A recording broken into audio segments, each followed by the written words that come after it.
ആദ്യത്തെ പൊട്ടെന്നല്ല, രണ്ടാമത്തെ പൊട്ടിന് കുറച്ച് കയറി നിന്ന ആൾക്കാരൊക്കെ അതിന് പെട്ടിട്ടുണ്ട്. എൻ്റെ സുഹൃത്തുക്കൾ ആരൊക്കെയോ പോയിട്ടുണ്ട്. അപ്പോൾ ഓരോരുത്തരും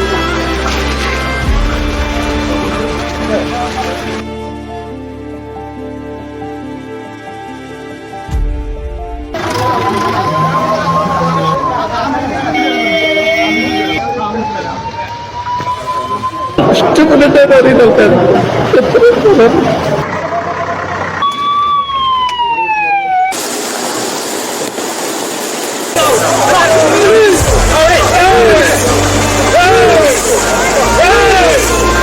എന്റെ മകള് ഇവിടെ പഠിക്കുകയാണ്. അവിടെ വിവരമൊന്നും അറിയില്ല. വിചാരിച്ച നിലയിൽ നിൽക്കുന്ന ഒരു ദുരന്തമല്ല.